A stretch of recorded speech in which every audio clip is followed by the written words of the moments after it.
kabar? Ketemu lagi dengan kami bersama dengan dua pendeta yang apa ya? Yang cantik-cantik dan centil-centil. Iya. Bang yang cowok kan karena pakai jedanya lama. Iya, jedanya lama. Mikir dikit ya. Iya. Kita akan masuk dalam sermon Minggu 4 Februari 2024. Tapi sebelum kita masuk dalam sermon, kita bersatu dalam doa yang dibawakan oleh Pendeta Agnes. Kita berdoa. Terima kasih ya Tuhan, kami bersyukur sebab Engkau baik dalam hidup kami. Kami juga bersyukur kalau pada hari ini kami bisa bersama-sama bergabung dalam pembahasan sermon untuk tanggal 4 Februari. Kami percaya Roh Kudus Tuhan akan mengajari kami sehingga kami boleh semakin mengalami Tuhan dan juga mengenal segala ketetapan Tuhan di dalam kehidupan kami. Di dalam nama Tuhan Yesus Kristus kami menyerahkan sermon ini ke dalam tangan pengasihan-Mu. Amin. Amin. Ya, terima kasih buat Pendeta Agnes. Ya, semasa kita akan masuk dalam sermon 4 Februari 2024 dari kitab Yesaya 40 ayat 21 sampai dengan ayat 31. Jehovah Aimane Bata bahasa Indonesia apa ini? Tuhan Tuhan adalah Allah selama-lamanya. Oke. Terima kasih, saya akan baca Allah yang kekal. ayat 21 sampai dengan ayat 31. Demikian firman Tuhan. Tidakkah kamu tahu? Tidakkah kamu dengar? Tidakkah diberitahukan kepadamu dari semula? Tidakkah kamu mengerti bagaimana dasar bumi diletakkan? Dialah yang bertahta di atas lingkaran bumi, yang penduduknya seperti belalang. Dialah yang membentangkan langit seperti kain dan memasangnya seperti kemah untuk dihuni. Dialah yang membuat pembesar-pembesar menjadi tiada dan yang menjadikan hakim-hakim dunia sia-sia belaka. Baru saja mereka ditanam, baru saja mereka ditaburkan, baru saja cangkok mereka berakar di dalam tanah, ia langsung meniup kepada mereka sehingga mereka kering dan diterbangkan oleh badai seperti jerami. Dengan siapa hendak kamu samakan aku? Seakan-akan aku setara dengannya, firman yang Maha Kudus. Arahkanlah matamu ke langit dan lihatlah siapa yang menciptakan semua bintang itu dan membawa segenap tentara mereka keluar sambil memanggil nama mereka semua. Oleh sebab ia maha kuasa dan maha kuat, tak satu pun yang tak hadir. Mengapa engkau berkata demikian, hai Yakub, dan berkata begini, hai Israel? Hidupku tersembunyi dari Tuhan, dan hakku diabaikan Allahku. Tidakkah kau tahu dan tidakkah kau dengar? Tuhan itu Allah kekal, yang menciptakan bumi dari ujung ke ujung. Ia tidak menjadi lelah dan tidak menjadi lesu, tidak terselami pengertiannya. Dia memberi kekuatan kepada yang lelah dan menambah semangat kepada yang tiada berdaya. Orang-orang muda menjadi letih lesu, taruna-taruna jatuh tersandung, tetapi orang yang menanti-nantikan Tuhan mendapat kekuatan baru. Mereka seumpama raja wali yang terbang, dengan kekuatan sayapnya mereka berlari dan tidak menjadi lesu. Mereka berjalan dan tidak menjadi lelah. Amin. Demikianlah firman Tuhan. Iya, hari ini bersama dengan kita ada dua narasumber yang sudah mempersiapkan dirinya untuk memberikan pengetahuan yang lebih mendalam terhadap perikop yang sudah saya baca tadi, yaitu Pendeta Yeni dan Pendeta Agnes. Maka yang pertama yang kita akan cari tahu dari kedua narasumber kita ini adalah sesuai abjad mah. Iya, sesuai abjad. Ada itu sesuai abjad ya. Iya. Dari huruf A, Pendeta Agnes ya. Yang pertama Abis itu apa? abis Baru Pendeta A, Yeni. enggak, abis A R. Enggak mungkin langsung Y. Kita host. Oh gitu. Baiklah. Oke, ya, jadi Pendeta Agnes dan Pendeta Yeni. Yang pertama adalah bolehkah memberitahukan kepada Somasa atau kepada kita sebagai latar belakang dari perikop kita, kitab Yesaya secara khusus ayat 21 sampai dengan ayat 31. Kami persilakan. Iya, terima kasih.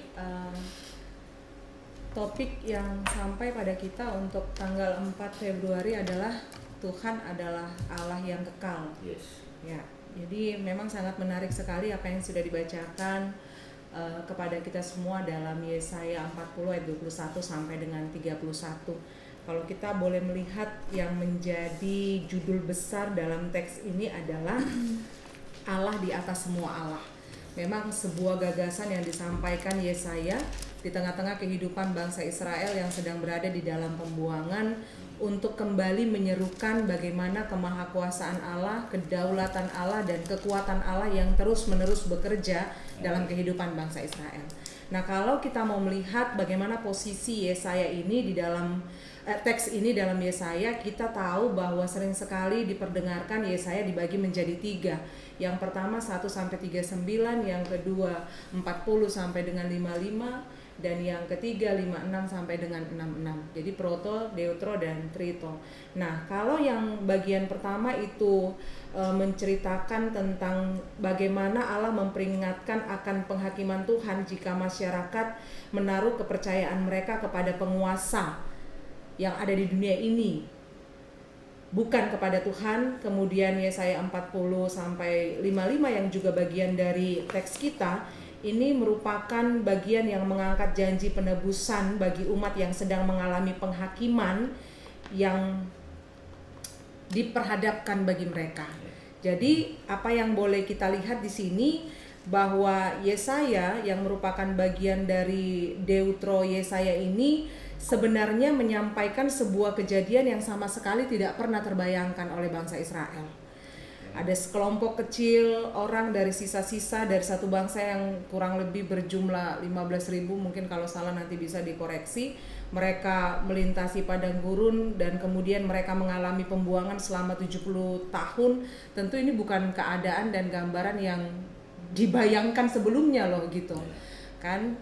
Tapi ternyata keadaan ini dari sisi kepribadian mereka, kehidupan spiritualitas, kehidupan moral, kehidupan setiap hari ini mengakibatkan keputusasaan dan kekecewaan yang mendalam bagi bangsa Israel, hingga melahirkan sebuah pemahaman bahwa Allah tidak lagi berkenan kepada mereka.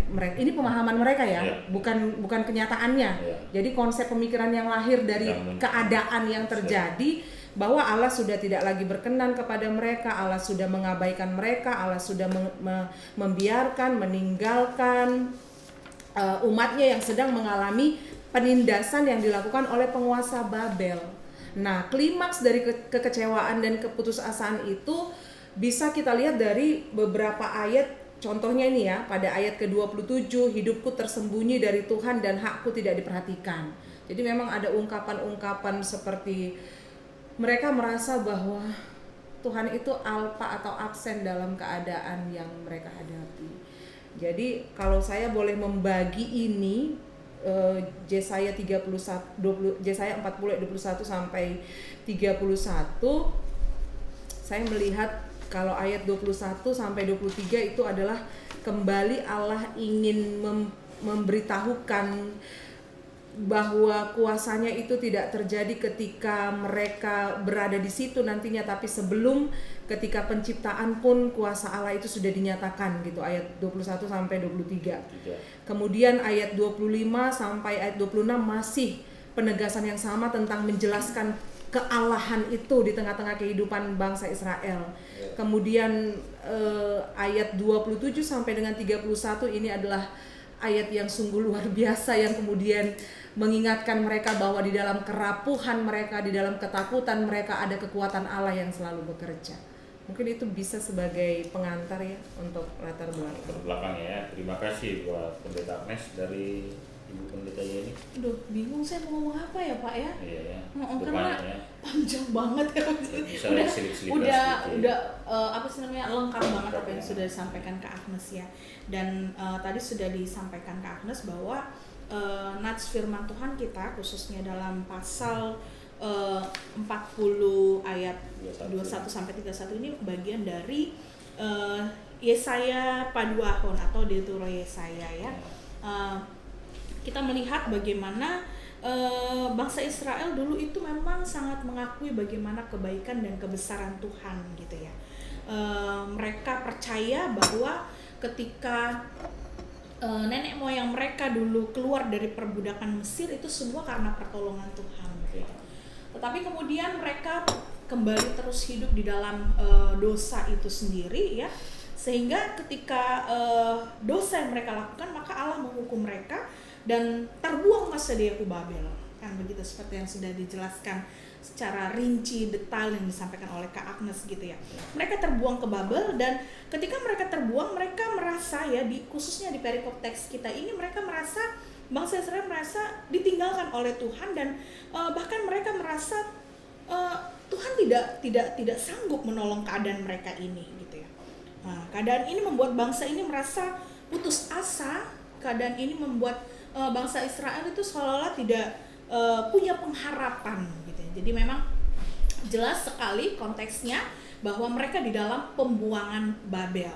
Nah, jadi tentu di dalam pembuangan itu bukanlah hal yang mudah untuk mereka melalui hari-hari kehidupan mereka, sehingga ketika itu seperti yang saya katakan tadi, mereka merasa ditinggalkan oleh Tuhan, bahkan mereka merasa bahwa Tuhan tidak sanggup menolong mereka, sehingga Nabi Yesaya kembali mengingatkan mereka dalam teks ini yang nanti kemudian akan kita bahas dalam khususnya secara mendetail per ayat tadi gitu ya. Itu sih Bang, itu dulu sih dari saya. Ya. Merangkum doang saya dari apa. Siap, terima kasih buat pendeta Yeni yang merangkum, walaupun banyak juga tambahannya ya. Ya, itu merendah di atas gunung Sibayak gitu. Tetap aja di atas ya. Iya, sambil minum ya. Enggak, itu menggugah. Ada pertanyaan yang menarik dari saya, yang menurut saya menarik.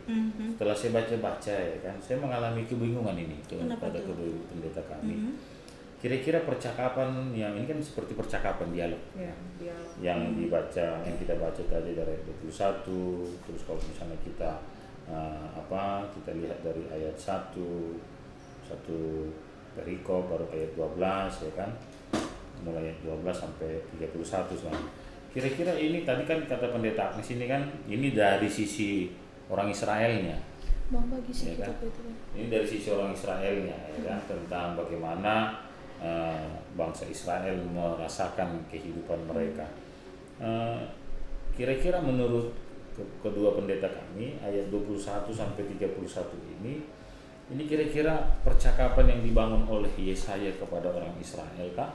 Atau Tuhan kepada Yesaya kah? Atau orang Israelnya sedang bersungut-sungut kah, atau sedang iya. Okay. Adakah yang bisa diinformasikan kepada kami dari huruf abjad A juga? Terima kasih. Iya, sebenarnya kalau kita mau melihat dialog yang terdapat dalam teks ini sebenarnya dalam ayat sebelumnya juga sudah dimulai ya. Jadi ini dimulai pada ayat 12 begitu. Tapi saya membaca dari beberapa tafsiran mengatakan sulit sekali untuk menentukan ataupun mengetahui siapa yang berbicara atau siapa yang disapa dalam teks ini. Ada yang mengatakan bahwa ayat-ayat ini yang sedang berbicara dalam ayat-ayat ini bisa jadi Yahweh, kemudian bisa jadi nabi itu sendiri, dan orang-orang yang dimaksud adalah orang-orang di buangan. Tapi ada hal yang menarik yang mungkin bisa kami beritahukan melalui teks ini adalah entah siapa yang berbicara atau siapa yang disapa. Yang paling menarik yang boleh kita lihat dalam teks ini, bagaimana suara tersebut dirancang kembali untuk mengingatkan orang-orang buangan bahwa mereka sebenarnya telah mengenal Yahweh sebelumnya, dan mereka juga telah mendengar tentang Yahweh melalui kitab suci mereka, bahkan melalui para nabi, bahkan melalui peristiwa-peristiwa yang terjadi sebelum mereka masuk ke dalam buangan. Jadi mungkin kami lebih menawarkan penekanan dari ayat demi ayat itu. Tentunya ayat-ayat ini juga bisa kita tarik atau kita refleksikan dalam kehidupan kita sekarang gitu ya, menjadi cerminan juga bagi kita. Terima kasih buat pendeta Agnes dari pendeta ini. Ya, kalau nats renungan kita ini ya beberapa yang kami baca ya Bang, ini adalah renungan kita ini. Terima kasih buat pendeta Adrian. Aduh, ini kayaknya Ini menggoda saya untuk bertanya. Makasih. Makasih. Abang ini kan menggoda abang untuk bertanya kan. Iya.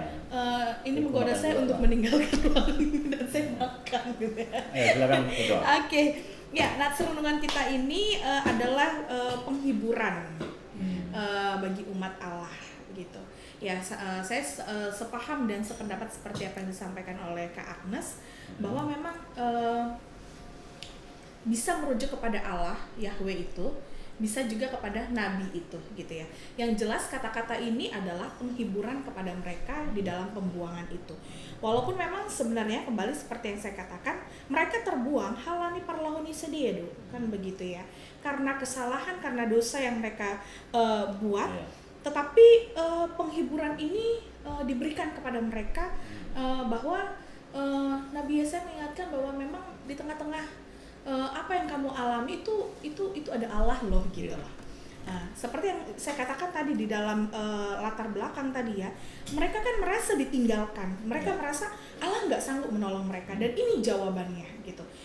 Allah menguatkan mereka di tengah-tengah pergumulan itu, Allah menghibur mereka, Allah semakin meyakinkan mereka bahwa memang tidak ada yang bisa menolong mereka kecuali Allah. Nah, itu bisa kita melihat dalam khususnya ayat kita ini 21 sampai 31 ini. Tadi sudah juga sudah dimulai oleh Kak Agnes di mana nats kita ini dibagi, kalau saya melihatnya dibagi juga menjadi 3 bagian ya Kak Agnes ya. Ayat natsinya aja. Iya. Ayat 21 sampai dengan ayat 24 yang pertama, Bang. Di sini umat Israel kembali diajak untuk merenungkan gitu loh, bahwa siapa yang paling besar di dalam dunia ini. Firman ini, kalimat ini mengarahkan, menyampaikan, mengingatkan kepada mereka supaya mereka tahu siapa yang paling besar di dalam dunia ini, siapa yang terbesar gitu. Karena pada waktu itu umat Allah yang dibuang ke Babel itu merasakan tidak ada yang sanggup menolong mereka gitu. Pola pikir mereka itu sehingga membuat ya kalau saya baca ya, jadi seperti kayak hilang pengharapan gitu ya, seperti kayak ditinggalkan tadi yang saya katakan tadi di latar belakang itu, sehingga mereka membuat mereka tuh gitu ya, jadi lemah gitu, jadi nggak semangat, tidak punya pengharapan gitu. Kayaknya kami nggak akan bisa nih keluar dari situasi ini gitu.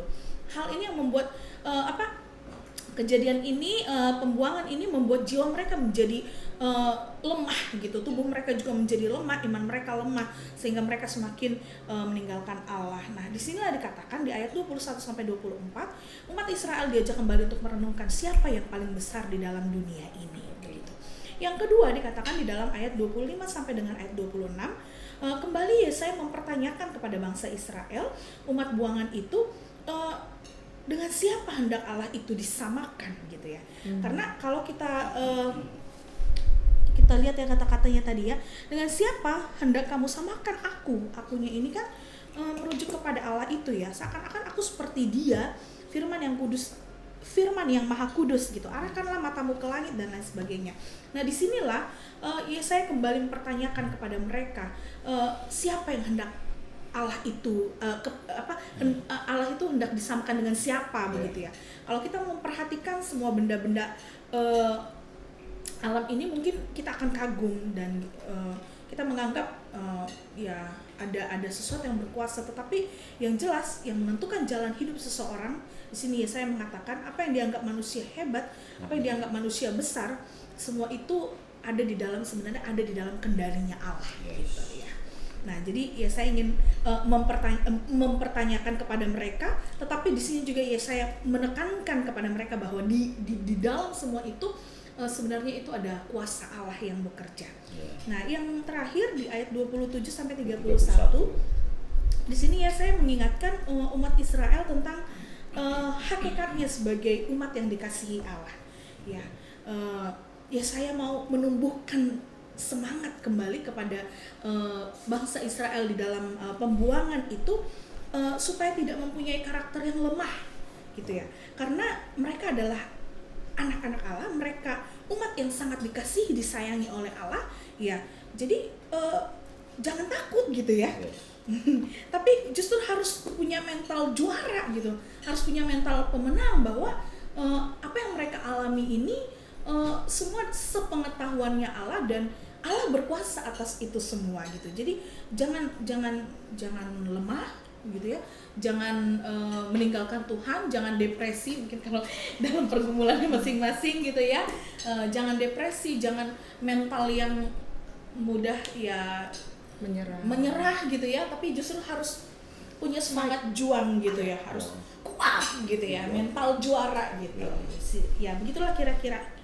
Iya. Nyanyi. Gak usah nyanyi dulu, nanti bisa. Kuat yang Terkuat, hebat yang terhebat ya. Itu nanti terakhir ya. Iya, itu kan tergantung host itu nanti. Oh Iya. Terima kasih buat pendeta Anes dan pendeta Yeni. Jadi ini ternyata menjadi sebuah dialog yang dibangun ya. Apakah itu boleh kita tadi menyebutnya dialog dari nabi-nabi, atau juga dialog dari Allah itu sendiri, Yahweh itu sendiri. Karena kalau kayak seperti ayat 25 itu kan Yahweh itu, dengan siapa hendak kamu samakan aku, seakan-akan aku setara dengannya, firman yang Maha Kudus. Kalau ayat 24, 23 itu kan sesuai pengalaman para nabi melihat keadaan bangsa Israel.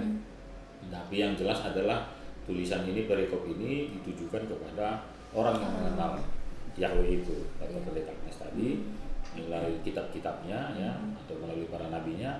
Berarti ini adalah orang-orang Israel yang berada di pembuangan ya, seperti tadi disebutkan. Berarti orang yang mengenal Yahweh, tapi orang yang mengenal Yahweh itu sedang dalam pergumulan itu gitu ya.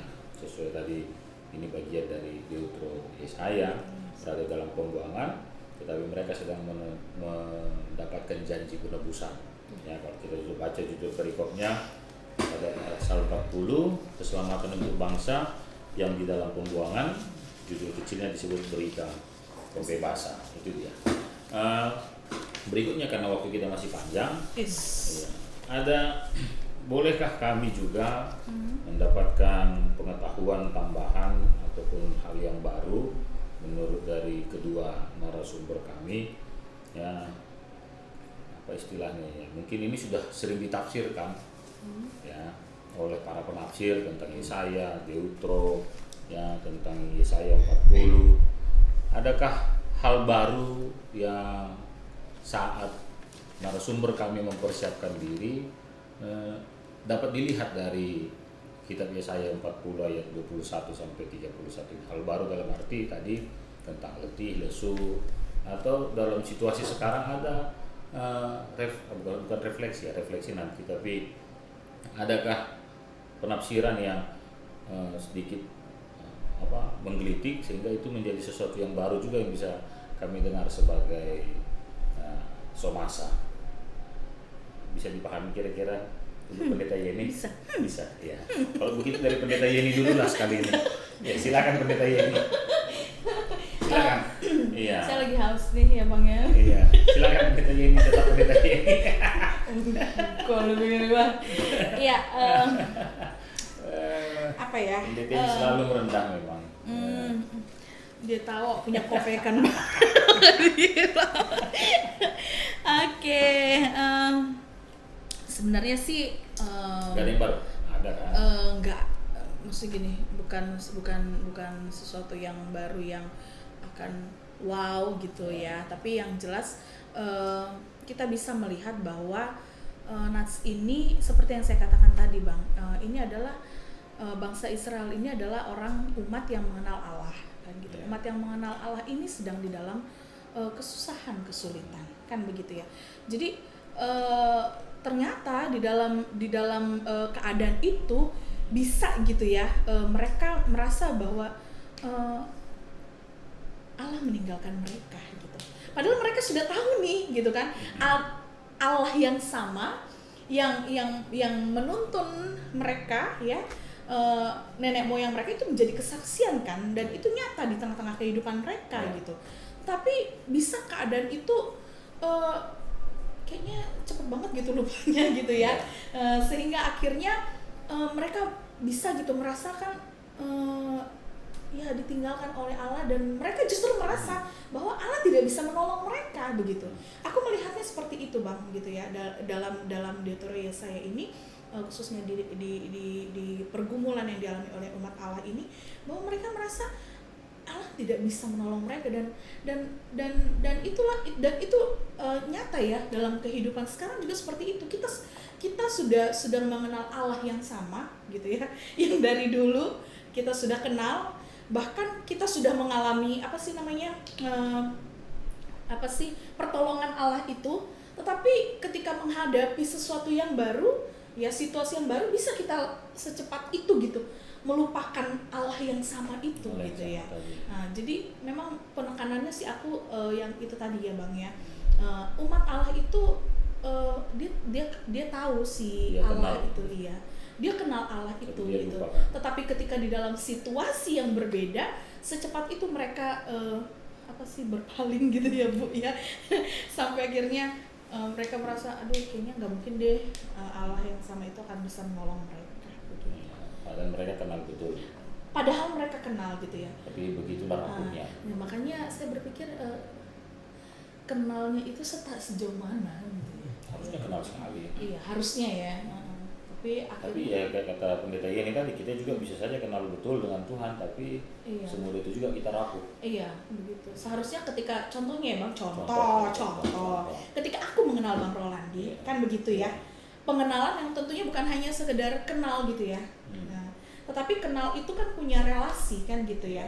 Kebersamaan kita, kita chat kan begitu ya, di grup gitu ya. Itu kan akan membuat kita mengenal orang itu. Ketika ada situasi yang sama atau mungkin ada contoh guys kan gitu ya kan, contohnya ya kita aja Bang Rolandi kan gitu yang sejauh. Lalu apakah itu akan membuat kita ya, diterpa, mungkin gosipnya itu juga belum tentu benar ya kan. Contoh ya kan.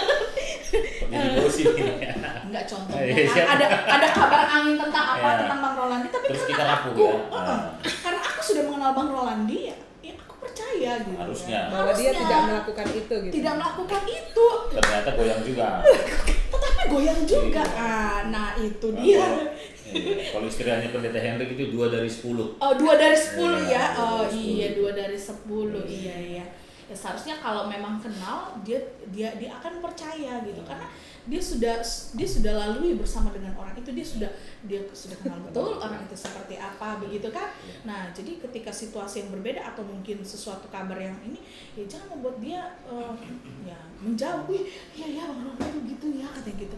Padahal kan awak udah tahu ya, kenal siapa. Gitu loh kira-kira ya. Siap, terima kasih buat pendeta ini. Silakan pendeta Agnes. Luar biasa banget ya pendeta ini ya.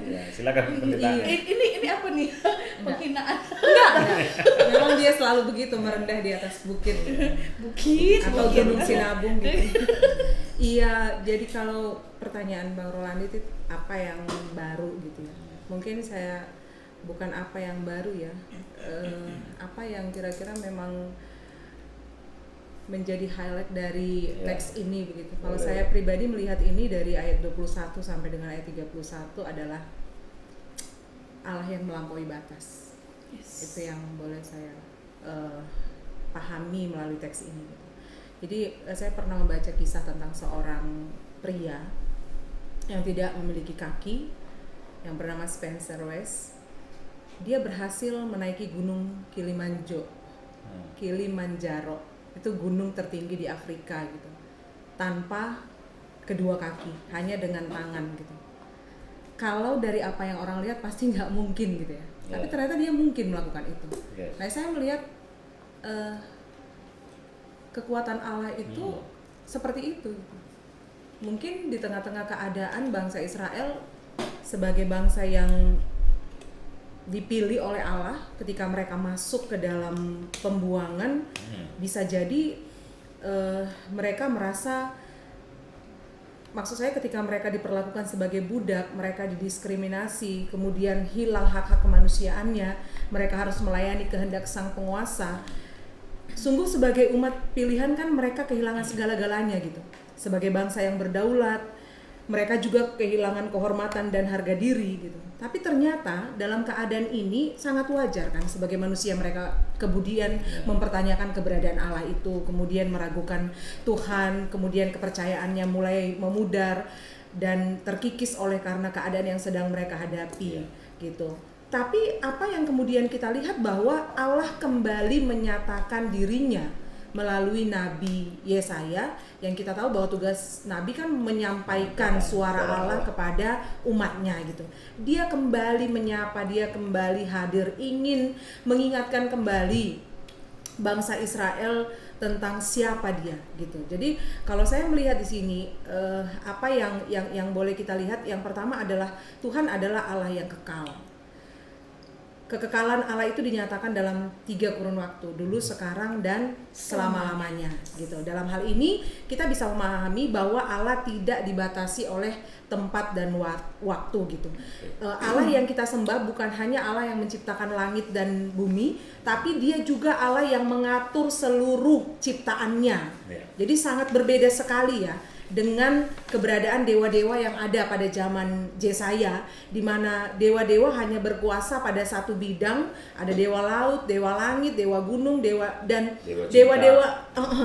ini mempunyai spesialisasi gitu untuk berkuasa atas sesuatu. Berarti kayaknya dokter yang punya spesialisasi. Iya, dewa juga gitu. Ada dewa kesuburan tanah, kesuburan, dewa hujan gitu kan. Dewa kecantikan ada nggak? Mungkin ada. Nah, tapi Yesaya mengatakan apa? Bahwa Allah berkuasa atas semuanya. Dia bukan Allah yang hanya berkuasa ketika masa Abraham lalu selesai. Gitu, masa Musa. Dia berkuasa atas segala waktu, dia berkuasa atas semuanya, dia berkuasa di darat, di laut, di udara, dan terlibat langsung. Dia terlibat langsung dalam segala hal yang diciptakannya. Jadi berbeda juga dengan berhala-berhala yang disembah bangsa lain itu. Mereka punya mata tapi tidak melihat, ya saya pernah bilang itu ya. Mereka punya telinga tapi tidak bisa mendengar, mereka punya mulut tapi tidak bisa berbicara, punya tangan tapi tidak bisa bertindak, punya kaki tapi tidak bisa berjalan. Kenapa? Karena dewa-dewa itu adalah buatan tangan manusia. Sementara kita ini adalah buatan tangan Allah, Dia yang menciptakan kita gitu. Kemudian yang menarik juga yang boleh saya lihat di sini, Dia memberi kekuatan dan menambah semangat. Nah, itu bisa kita lihat pada ayat yang ke 29 sampai dengan 31 gitu. Ini saya suka sekali, dari dulu ini sudah saya highlight, tetapi orang-orang yang menanti-nantikan Tuhan mendapat kekuatan baru gitu ya. Sampai saya dulu di YouTube saya membuat sebuah video tentang bagaimana pelajaran berharga dari Raja Wali gitu, karena memang luar biasa sekali ayat ini memberkati gitu. Jadi dia memberikan kekuatan dan juga menambah semangat. Jadi kata-kata ini adalah jawaban Allah atas keraguan bangsanya. Dalam kelelahan mereka ada kekuatan Allah, dalam ketidakberdayaan mereka ada semangat yang Tuhan sediakan. Jadi pembuangan bukanlah gambaran bahwa Allah tidak peduli, bahwa Allah murka dan tidak berbelas kasihan, namun pembuangan adalah gambaran kemurahan Tuhan yang selalu ada, kesetiaan Tuhan yang tidak bisa dipisahkan dari kasih-Nya. Jadi Tuhan itu adalah kasih, di dalam kasih-Nya Dia menyatakan keadilannya. Nah, di dalam keadilannya itulah terkadang kita tidak bisa membedakan saya sedang diajar Tuhan atau saya sedang dihukum gitu. Kita merasa kita dihukum gitu, padahal Tuhan sedang mengajar kita sebenarnya atas keberdosaan yang kita lakukan, kesalahan yang kita lakukan gitu. Jadi dari hal ini lagi-lagi Tuhan mengingatkan kita semua, jawaban atas keraguan dalam iman saat diperhadapkan dengan lelah fisik, lelah iman adalah Tuhan memberikan kekuatan, Tuhan menambah semangat. Kemudian yang terakhir pada ayat 31 ya, orang-orang yang menantikan Tuhan di sini dikatakan bahwa mendapat anugerah yang luar biasa. Orang-orang yang menantikan Tuhan itu mendapat luar biasa, mereka mendapat kekuatan yang baru, yang berlari tidak menjadi lesu, yang berjalan tidak menjadi lelah. Bahkan dengan jelas Yesaya mengatakan orang-orang yang menantikan Tuhan diumpamakan seperti Raja Wali. Gitu ya. Apa yang Tuhan sampaikan dalam ayat ini meruntuhkan pertanyaan bangsa itu pada ayat 27 bahwa Tuhan itu bersembunyi gitu. Bahwa Tuhan itu meruntuhkan semua. Dengan kata lain, apa yang bisa kita lihat di sini bahwa Tuhan menitipkan kekuatan dan semangat yang baru dalam setiap rintangan dan tantangan yang kita lewati. Amin. Jadi itulah tadi makanya saya katakan pekerjaan Allah dan karya Allah itu melampaui batas gitu. Walaupun terkadang hidup tidak mudah untuk dijalani, hidup begitu berat, penuh dengan rintangan, tetapi ada sebuah keyakinan yang kemudian disuarakan kembali oleh Yesaya dan juga kepada kita Somasa yang ada di tempat ini. Memasuki Februari ya, mungkin juga sudah mengalami rintangan, tekanan, ya ingatlah bahwa Tuhan memperlengkapi kita dengan semangat juang dan mental baja juga untuk bisa Itu tetap ditahan ada. dulu. Iya. Belum masuk ke refleksi Oh gitu ya, jangan lanjut. Enggak, Jangan. soalnya Bang Erik bilang waktu-waktu gitu. Masih lama waktu. Gak tahu Abang, Udah berapa menit? 1 jam kami di sini. 1 jam kami, ya ekspektasi kami. Iya, karena ini relate banget dengan kehidupan Ya, orang-orang. terima kasih. Ya, yang terakhir ya, sudah masuk masalahnya. Oh, sudah Pendeta. masuk, ya, Tapi tidak apa-apa lebih diperdalam lagi terlebih kepada Somasa. Ya, dikaitkan tentang Tuhan adalah Allah ya, yang kekal ya.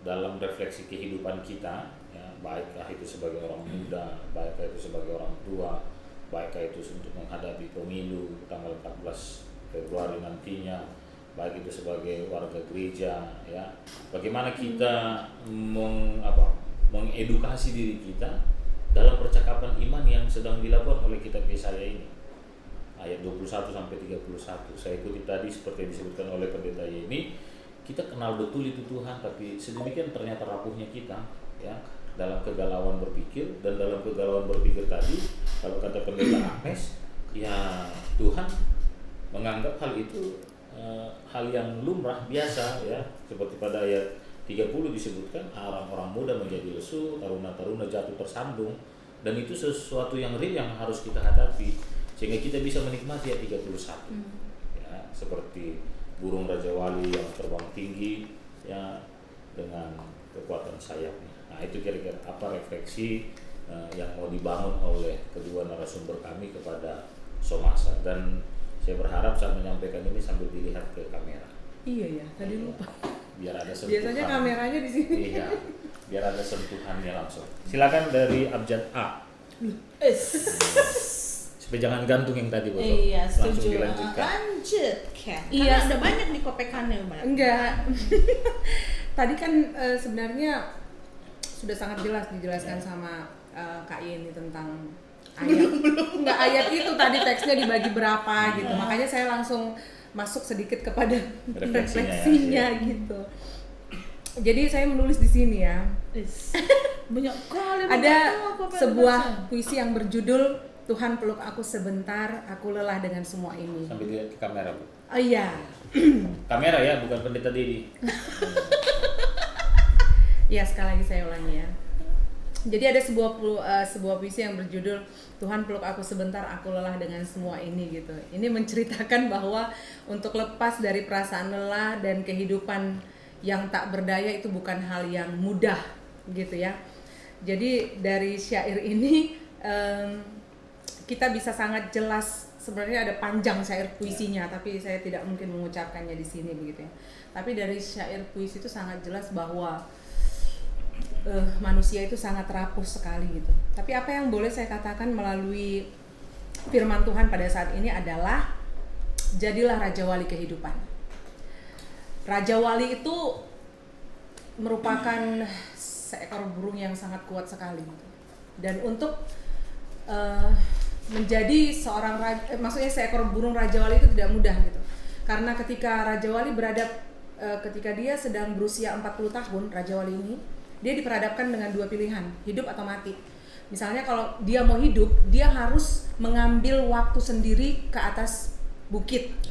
Dan di sana paruhnya yang sudah mulai membengkok, bulunya yang sudah mulai lebat, dan kuku kakinya dan tangannya yang sudah mulai panjang, itu tidak akan kuat untuk memegang dan menangkap ikan gitu. Tapi ketika umur 40 tahun, dia harus mengambil pilihan. Kalau dia mau mati, maka dia tidak akan naik ke atas bukit itu. Tapi ketika dia mau hidup, dia naik ke atas bukit dan proses yang dilalui itu nggak mudah. Dia harus mematuk-matukkan paruhnya hingga paruh itu lepas, maka akan tumbuh paruh baru. Setelah paruh baru tumbuh, dia akan mencabuti bulunya, maka bulu akan tumbuh juga. Setelah itu dia akan mencabut juga kukunya, maka itu membutuhkan waktu 150 hari, berbulan-bulan ya. Dan itu nggak mudah dalam proses itu. Makanya saya bilang tadi, jadilah raja wali kehidupan yang berani keluar dari zona nyaman. Walaupun sebenarnya kita nggak pernah bisa memilih keadaan seperti apa yang harus kita hadapi, tapi ingatlah bahwa Tuhan itu tidak pernah absen dalam setiap musim yang kita lalui. Maka mari kita imani, mari kita renungkan bersama bahwa Allah mengizinkan kita berada pada situasi sulit, berada pada tempat yang tidak nyaman, bahkan berada pada suasana yang tidak menyenangkan bukan tanpa alasan. Bisa saja pada saat itu Allah sedang menempah karakter kita, Allah sedang mengasah kepribadian kita, menguji iman percaya kita. Maka apa yang harus kita lakukan? Ambil waktu tenang bersama Allah. Berdiam dirilah di hadapannya, berjuanglah untuk mendengar dan memahami apa yang Tuhan kehendaki terjadi atas hidup kita. Siap sedialah kapan dan bagaimanapun keadaannya, dan percayalah rasa sakit yang muncul saat kita sedang bertahan dan berjuang dalam iman akan membawa kekuatan baru sehingga kita bisa bertahan dalam badai, kita bisa menjadi pemenang dalam iman. Jangan menyerah. Jadi itu yang saya rasa ditinggalkan oleh bangsa Israel. Dalam keadaan sulit mereka tidak memberikan telinga kepada Allah, tapi mereka memberikan telinga kepada dewa-dewa yang ada di situ. Mereka tidak melihat pekerjaan Allah. Kadang kan pekerjaan Allah itu kayak bunga, Bang. Kita kan nggak tahu bunga itu kapan tumbuhnya ya. Tiba-tiba udah gede, udah muncul tunas baru gitu. Pekerjaan Allah kadang seperti itu. Tapi mereka mau yang instan aja, mau yang cepat, yang kelihatan mata gitu. Jadi jangan menyerah. Nanti lagi nanam apa, cabai. Dia kan tahu aja, memang mengenal banget ya. Iya. Lanjut. Jadi kita nggak tahu kan itu kayak. Pendetaannya belum selesai. Tanggung. Kan katanya nggak tahu kapan tumbuhnya. Abang juga nggak tahu kapan dia tumbuh ya kan. Oke. Jangan menyerah semasa, teruslah berjuang di dalam Tuhan karena kita adalah raja wali kehidupan. Kita adalah ahli waris kerajaan Allah. Amin. Jangan lupa nanti kita panen di rumah Bang Rolandi. Lanjut total. Udah. Refleksinya dulu. Banyak. Oke, baik, terima kasih. Ya, aku tadi kepanjangan ya. Tuhan Yesus. 2 menit. Yang pertama. Yang jadi refleksi menurut apa yang saya sudah bahas gitu, persiapkan ya. Banyak banget ya, berlembar-lembar. Jangan gitu, nanti 2 menitku berkurang. Yang Jangan. pertama, ketika menghadapi cobaan dan penderitaan, janganlah segala sesuatunya fokus kita, mata kita tertuju 100% hanya kepada penderitaan yang sedang kita alami gitu ya. Sehingga seluruh hidup kita itu bisa dikuasai oleh masalah itu. Ya. Kadang kita fokusnya sama masalah saja, semuanya masalahnya itu saja. Tetapi pandanglah bahwa ada Tuhan yang jauh lebih besar yang berkuasa atas apa yang kita alami dalam perjalanan kehidupan ini. Itu yang pertama. Yang kedua, yang menantikan Tuhan akan mendapatkan kekuatan baru. Ya. Tuhan mengatakan kepada Paulus, cukuplah kasih karuniaku bagimu, sebab justru dalam kelemahanlah kuasaku menjadi sempurna. Di dalam 2 Korintus 12 ayat yang ke-9 ya. Ya, orang yang berharap kepada Tuhan ya pasti akan dikuatkan di tengah kelelahan, ketidakmampuan, penderitaan apapun itu ya, pasti akan dimampukan begitu. Karena cukup kasih karunia Tuhan bagi kita, abang kakak semuanya, bapak ibu, sobat-sobat Somasa, hanya kasih karunia Tuhan yang terus menyertai kita dalam perjalanan kehidupan kita. Yang ketiga, kuasa Allah itu nyata dalam kehidupan Yesus yang mampu menyembuhkan, mengalahkan semua penyakit, semua penderitaan gitu ya. Seperti dalam bacaan kita minggu ini, di mana Yesus juga mampu menyembuhkan penyakit dan mengusir setan itu kalau dalam bacaannya ya. Ya, jadi kuasa Allah, epistelnya, kuasa Allah itu nyata di dalam kehidupan kita. Karena Allah yang sama yang selalu menolong kita dulu, dan ya Allah yang sama juga akan menolong kita sekarang, dan Allah yang sama juga akan menolong kita dalam perjalanan kehidupan kita ke depannya. Oleh karena itu milikilah mental juara gitu ya, mental pemenang. Kita adalah umat Allah, kita adalah Israel baru itu ya, karena kalau kita berpikir tentang kekalahan ya maka kita akan kalah gitu. Iya. Kalau kita berpikir aduh kita nggak bisa, kita lemah Ya, kita nggak bisa. iya, gitu kita ya. nggak bisa begitu ya. Jadi walaupun belum tahu bisa atau enggak, udah bilang aja bisa aja dulu gitu Iya, ya. mulai aja dulu. Ya mulai aja kan? dulu ya kan. Ya pasti ya balik kepada yang tadi ya. Karena Allah akan memampukan kita. Jadi kita mentalnya itu harus mental juara gitu, pemenang gitu. Maka apa yang kita alami, serahkanlah segala kekhawatiranmu kepadanya sebab Ia yang memelihara kamu. Amin. 1 Petrus 5 ayat yang ke-7. Andalkanlah Tuhan dalam setiap perjalanan kehidupan kita yang tentunya pasti tidak akan mudah. Suka dan duka akan kita lewati. Nah bahasa Indonesia nih ya. Tapi biak nina sehat do pasti buritan. Kan gitu kan. Sehat Sehat pasti sakit. sakit. Kan gitu. Jadi dalam sakitmu, baik secara fisik atau mungkin lagi lelah nih dengan semua yang ada gitu. Aduh gitu. Tapi serahkanlah itu hanya sama Tuhan gitu. Jadi ya sama sahabat kita boleh gitu ya, kita cerita gitu ya sama Kak Agnes atau sama Bang Rolandi atau sana Bang Barus gitu ya, Bang Dedi, Bang Adrian sama Pendeta Bang Raja. Iya, atau Bang Rim yang jauh di sana ya. Mereka memang ada buat kita gitu ya, tapi semua itu terbatas ya, karena yang jelas kuasa Allah yang tidak terbatas. Kalau pertolongan sesama pasti terbatas. Apalagi waktu kita terbatas. Oh iya, baiklah, udah cukup sampai situ. Ngeri kali, Pak. Tapi biarin aja. Jadi karena digituin Bang Rolandi perpanjang lagi. Enggak deh, bercanda. Ya jadi serahkanlah segala kekhawatiran kita kepada Allah, karena hanya Allah yang tidak pernah terbatas untuk selalu menolong kita. Amin. Ya. Salam sehat sarang ya. Ya, terima kasih buat kedua narasumber kita. Saya rasa tanpa saya harus panjang kali lebarkan, Somasa yang ada di rumah boleh semakin memahami dan merefleksikan apa yang disebutkan dalam Yesaya 40 ayat 21 sampai dengan ayat 31. Terima kasih buat Somasa yang terus mensupport kami dengan menonton, mengikuti dan men-share ya YouTube kami Mas Sapot, dan mari terus dukung kami dengan semakin banyak men-share, mengajak teman untuk mengikuti sermon kita lewat Mas Sapot. Beberapa minggu terakhir ini ada penurunan ini ya, penontonnya, viewersnya di bawah 1000 ya. Mari dukung kami terus supaya kita sama-sama berkolaborasi dalam memuliakan Tuhan. Amin. Doa penutup dibawakan oleh Pendeta Yeni. Kami persilahkan. Oke, baik, kita bersatu dalam doa. Kami bersyukur kepadamu Tuhan untuk kesempatan yang indah kami boleh bersama-sama bertemu dengan tim Mas Sapot. Kami boleh bersama-sama untuk berbagi dengan seluruh sobat-sobat Mas Sapot yang akan menonton tayangan ini. Biarlah kiranya dalam setiap apa yang boleh kami percakapkan boleh menjadi berkat untuk setiap kami yang mendengarnya, dan kami boleh juga terberkati dan menjadi berkat lewat kebenaran firman Tuhan ini. Kami mau menjadi pelaku-pelaku firman di tengah-tengah kehidupan kami masing-masing.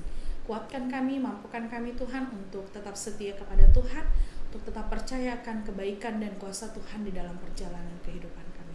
Terima kasih Tuhan, ini doa kami. Kami bersyukur untuk setiap berkat, kasih sayang, dan seluruh cinta kasih yang boleh tetap senantiasa Tuhan berikan kepada kami, baik juga kepada sobat-sobat Mas Sapot dimanapun berada. Di dalam nama Kristus Yesus kami berdoa dan bersyukur.